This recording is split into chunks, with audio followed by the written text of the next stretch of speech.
Scott, let me just cut through quickly, please. Yeah. Thank you.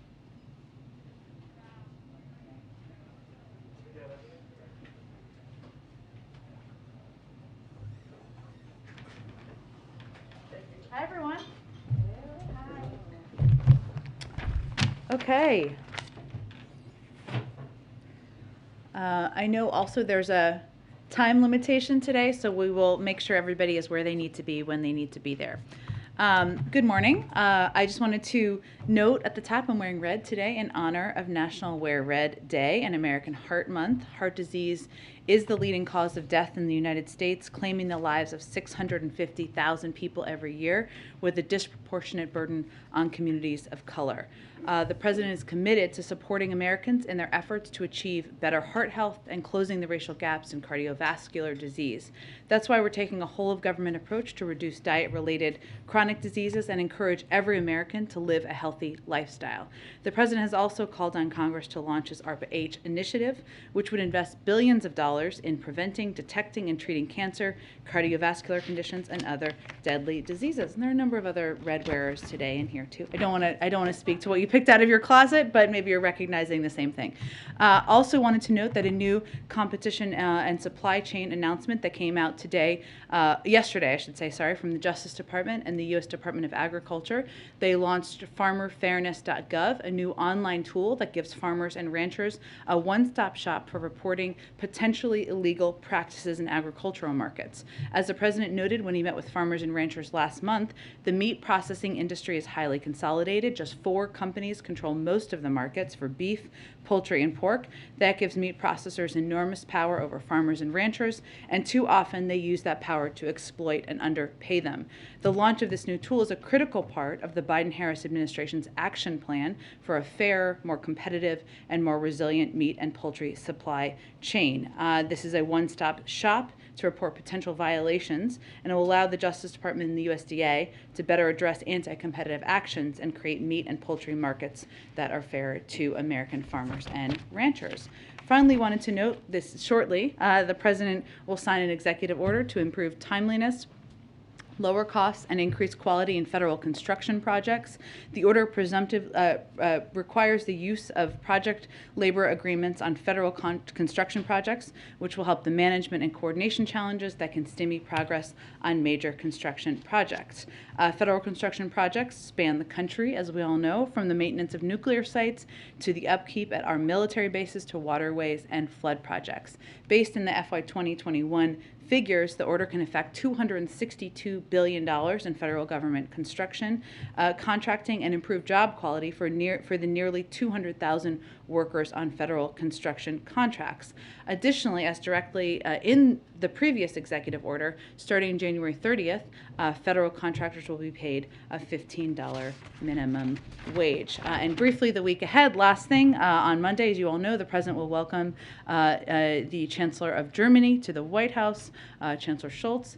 They will affirm the deep and enduring ties between the United States and Germany and discuss their shared commitment to ongoing diplomacy and joint efforts to deter further Russian aggression against Ukraine. They will also discuss our close cooperation on everything from the COVID-19 pandemic to addressing the threat of climate change and promoting international security based on our shared democratic values. They will then participate in a joint press availability following the bilateral meeting. On Tuesday and Wednesday, the president will participate in events at the White House, providing updates on his economic plan to lower costs for the American people and create more good-paying jobs. And on Thursday, he will travel to continue promoting his agenda. I expect we'll have more details on that in the coming days. Go ahead. Thanks, Jen. So yesterday, you and the State Department spokesman Ned Price both took issue with reporters asking for evidence of your statements with respect to the Syria strike and the Russian false flag operation. Do you really believe that journalists are repeating Russian and Islamic State propaganda in pursuing those questions, first of all? And second of all, will you be offering evidence of your claims with respect to what happened in Syria when they become available? Absolutely, and let me just start by saying that we welcome tough questions and good faith scrutiny. Otherwise, I wouldn't come out here I wouldn't have come out here almost 180 times and engaged with all of you and your tough questions and good faith scrutiny. As I noted in the response to a question from your colleague yesterday, which wasn't in all of the context of what was put out there, we are less than 48 hours from the end of the mission. So the Department of Defense is still conducting after-action assessments. That's a natural part of the process that occurs. I also conveyed in my answer to the question the President directed his Department of Defense to take every precaution to minimize civilian casualties, and that we would release all of the information we could. And we absolutely remain committed to that, to answer the other part of your question. While I did not go into this level of detail during the plane gaggle, we also did a number of briefings. A number of you participated in yesterday to brief out a number of the specific details, including the fact that we sent out special operators at significant risk to themselves to minimize the risk of civilian casualties. Of course, that's different than doing a strike, which would not be as much risk to individuals involved. But obviously, these individuals were on the ground for a couple of hours as we briefed out.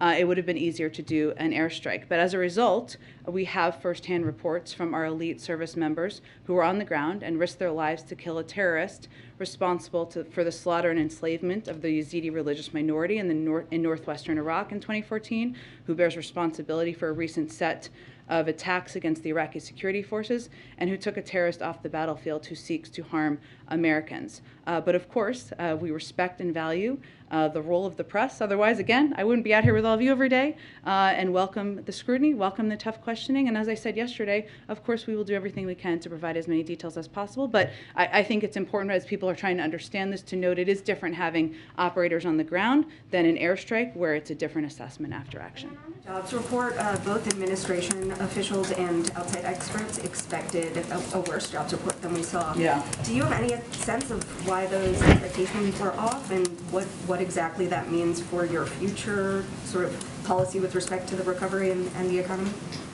Well, what is also true, as much as we had a very encouraging jobs report today, and as we look back to the revisions made as a part of the report this morning, the largest year of job creation ever in American history. Those are certainly things we are proud of, the President is proud of, and we attribute that in part to the actions he took to implement a number of important policies. It is also true, and this is one of the facts that we have been pointing out over the course of the last couple of days, that Omicron forced around 8 million people to take time off of work, and that was during a period of time where it was measured. So that is also true. So some of these people who were sick would not have been counted in these job numbers. And that was a fact we just wanted people to understand as we were leading up to the jobs report. It is also clear that it's very challenging to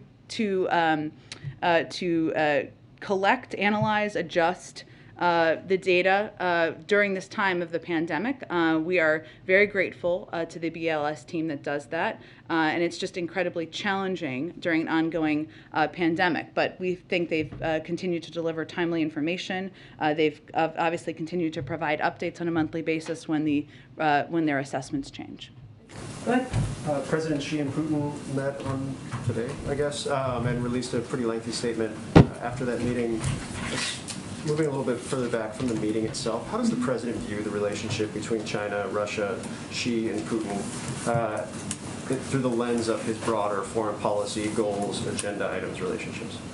Well, the President views it as we have our own relationship with China. Secretary Blinken spoke to China's Foreign Minister Wang and underscored, just recently, last week, and underscored the global security and economic risk posed by further Russian aggression against Ukraine, and conveyed that de-escalation and diplomacy are the responsible way forward. We've also conveyed that a destabilizing conflict in Europe would impact China's interests all over the world, and certainly China should know that. So certainly we have our own relationship where we engage directly at a very high level, as you all know, but our focus right now is continuing to unite with allies and partners to respond decisively if Russia further invades Ukraine. Are there any concerns about that relationship if it gets closer, if it becomes more intertwined in terms of U.S. posture and role in geopolitical spheres?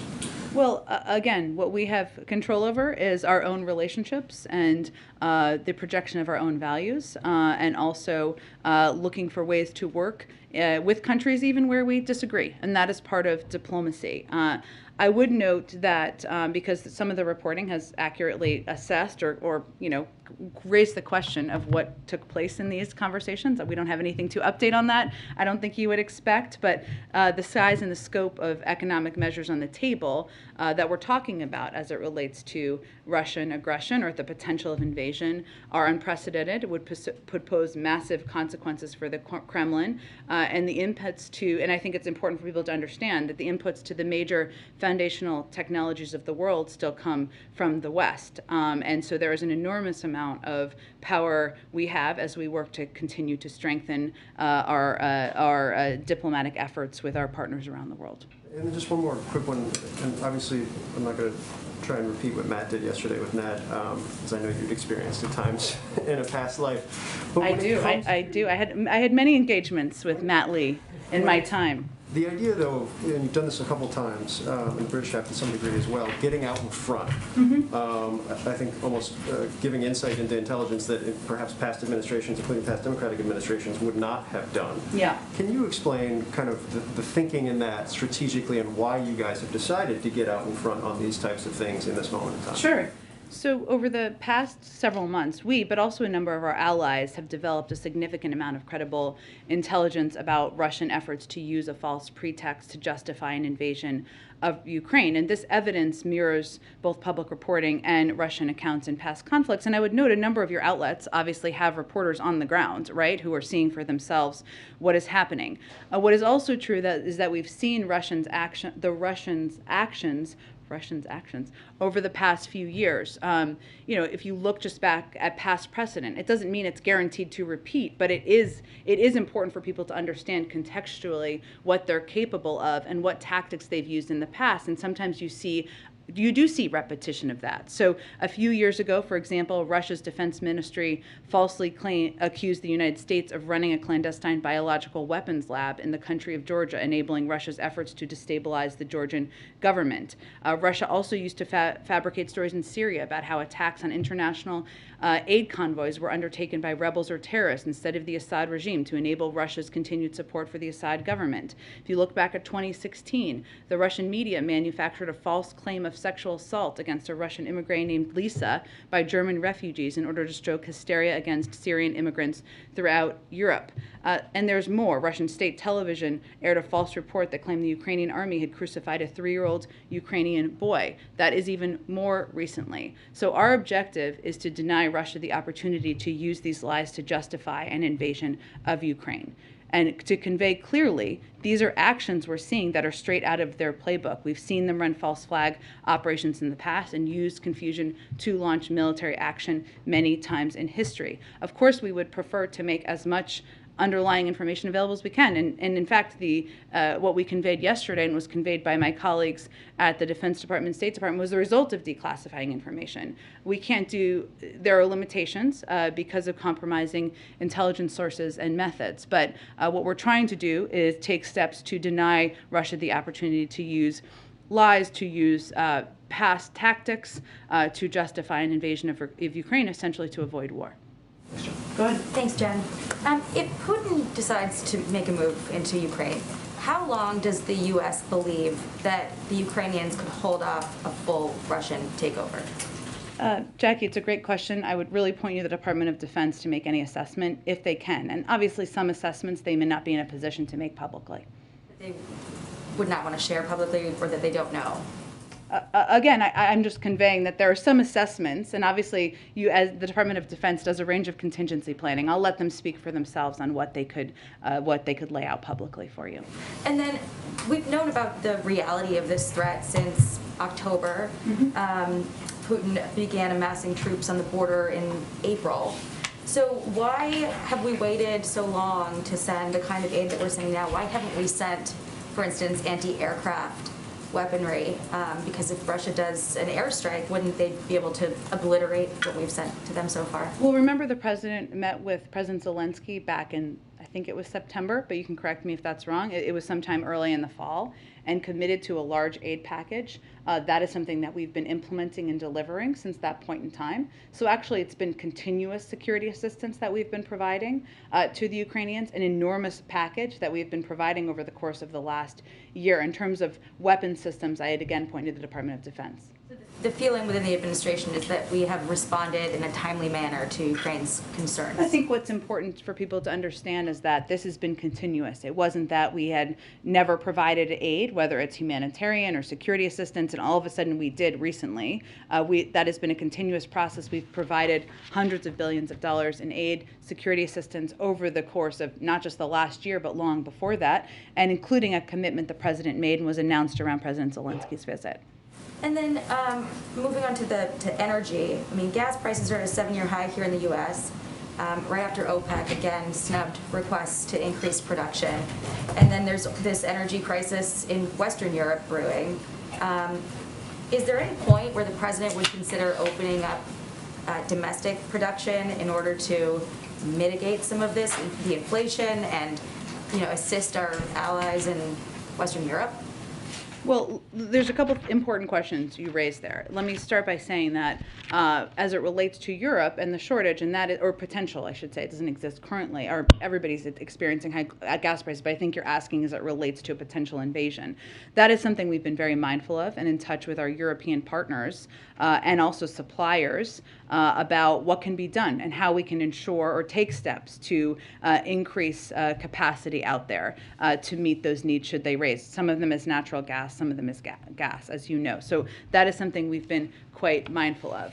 I'd also note that the president has taken a number of steps in recent months to address the gas prices, including tapping the Strategic Petroleum Reserve, of course conveying clearly to OPEC member countries and suppliers that it's important to meet the demand on the market, and we'll continue to look at options that can be done to lower gas prices for the American people.